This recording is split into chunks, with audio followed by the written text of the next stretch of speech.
Not since the medieval times have I heard of a treasure quest of this magnitude. It gets you really excited to play the games, so that's what I call a promotion. You be wearing your Sword Quest t-shirt with your comic books and posters, drinking out of your gold chalice with your crown, Philosopher's Stone and sword, and not to mention your Sword Quest video gaming cartridges exclusive from Atari.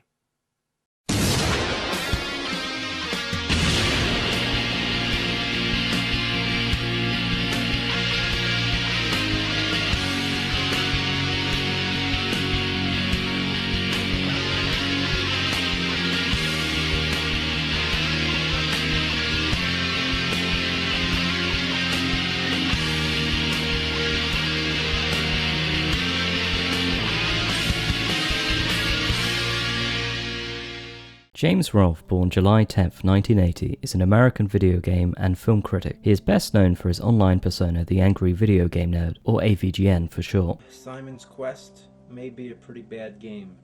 The nerd was known for his use in vulgarity, accompanied by his temper, and that's putting it mildly. This game is fucking horrible! It's fucking horrible! When he was first gaining notoriety, he focused on Nintendo games from his childhood, games such as Castlevania, Top Gun, and the Teenage Mutant Ninja Turtles. He was known as the Angry Nintendo Nerd until he eventually chose to rebrand the Angry Video Game Nerd. Mike Matei would help James create the title cards for the show and even feature alongside the nerd in some episodes. As of the date of this video, James has uploaded 162 episodes of AVGN, produced well over 500 commentaries on classic films, video games, and board games, starred in several That Guy with the Glasses movies, and was the main character of 2 retro game-inspired side-scrollers, and even produced his own AVGN film with the help of Indiegogo and his loyal fans. James Rolfe is certainly the workhorse. James developed the nerd persona back in 2004 with his Castlevania 2 Simon's Quest episode. Having experimented with recording commentary over games recorded onto VHS since childhood, it was in this video that James finally nailed the character. Prior to YouTube's existence, James circulated VHS tapes of his commentaries to friends and also had a MySpace account. However, it was during YouTube's infancy that he really established himself as the measuring stick for many other internet reviewers. James really started a movement. No one at that time really had his production values. He stood above the rest because he had a well-kept persona, a proper set, a schedule, and even implemented skits. And all of these would be traits that would later be adopted by the guys over at That Guy with the Glasses, rebranded as Channel Awesome. The early days of YouTube was a barren landscape, a site for airplanes, cat videos, and Fred. But interspliced within the amalgamation of videos, there was the nerd and his competition. Alongside the nerd, there were many imitators, some that just used the overly frustrated persona like RMake21 and the Spoony one, who we'll be going over in another video. But there were also straight up imitators like Game Dude and the Irate Gamer. I just got done watching Back to the Future, and it is the coolest movie ever. I cannot wait to go home and play the game. Just because they're both gorillas, have the same last name, and like to climb things with chicks, doesn't make them copies. While many of these angry reviewers have either retired from YouTube or just rebranded, one of the most infamous times on YouTube was the kinda sorta there rivalry between Chris Balls, the Irate Gamer, and James Rolfe, the Angry Video Game Nerd. Both had similar subject matter skits and had the same cheesy camera work. During this time, Chris was the internet punching bag for being considered a carbon copy of James. But in 2014, Chris released a statement finally unveiling the truth of the dark period in YouTube history. He claims he was inspired by James and wanted to pay homage to him. However, this wasn't communicated very well since James denies his existence. What do you think of the Irate Gamer? Well, I'll answer that as quickly as I can. I have no reason to answer it. I mean, he pretty much pretends that I don't exist, so why would I even need to say anything about him? Our hero James may not be the picture of perfection though. In fact, the nerd has got himself into a lot of hot water with various projects. James, an aspiring filmmaker, decided to make a feature film of the Angry Video Game Nerd character. To fund this venture, he set up an Indiegogo page in 2011 to crowdfund the project. The problem was twofold. For one, the environment for crowdfunding on the internet was a lot different in 2011. While now it's more widely accepted for video producers to use platforms like Patreon, back then things were a little different. At the time, some saw James's crowdfunding approach as greedy and questioned why he didn't fund the project out of pocket.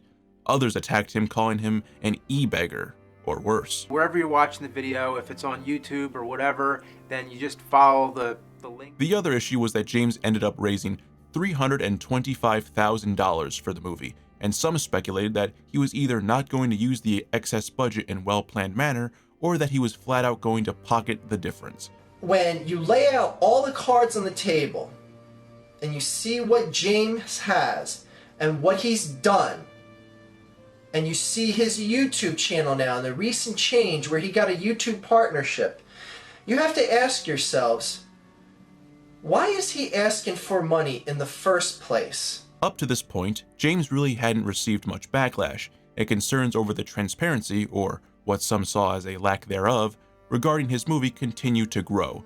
Additionally, while the project and long editing process for the movie occurred, the AVGN episodes released more infrequently. Despite the somewhat rockier period, the AVGN brand continued to grow.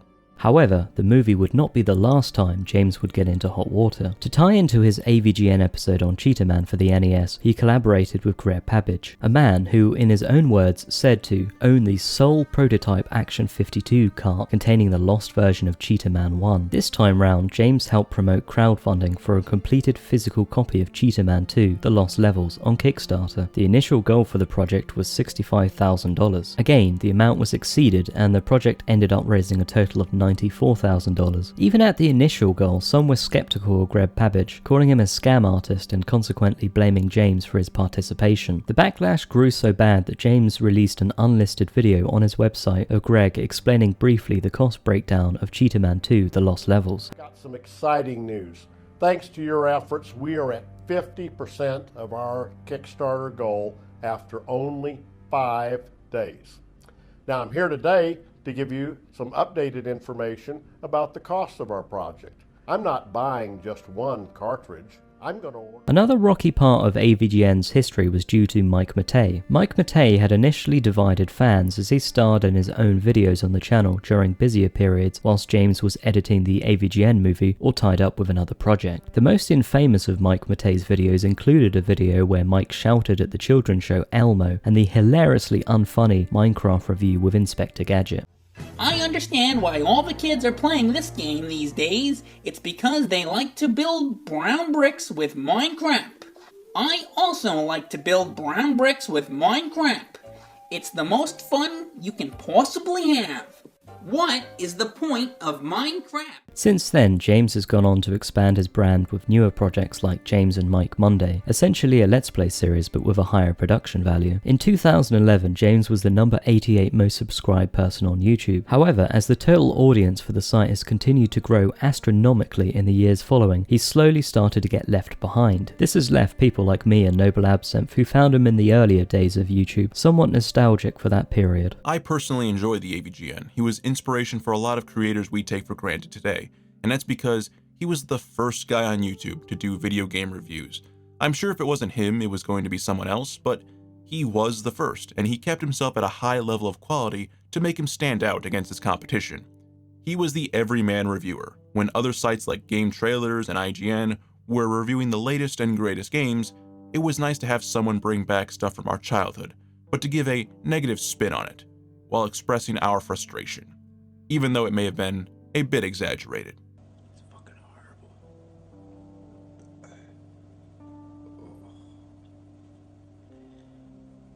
I'm gonna show it to you though, just to prove how bad it is. But I warn you. Right now, James is doing pretty well for himself. He's been doing a lot of stuff like top 10 lists, analysis videos on consoles, movie reviews, trivia videos, and of course his Angry Video Game Nerd episodes. You can definitely see what people are more clamoring for. I respect that he wants to branch out and do different things. I don't think James feels trapped by his persona, unlike a certain someone we'll be talking about in the very near future. Hello, I'm the Nostalgia Critic. I remember it so you don't have to.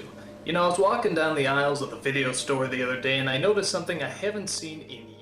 Well, thank you everyone for watching. This is just part 1 of a multi-part collaboration. If you liked the video, please feel free to subscribe to Extra Mana and NobleAbsinthe, and be sure to tick that chime next to it to stay updated for future releases. Likes and shares are always appreciated. With that being said, thank you again, and we'll see you in the next video.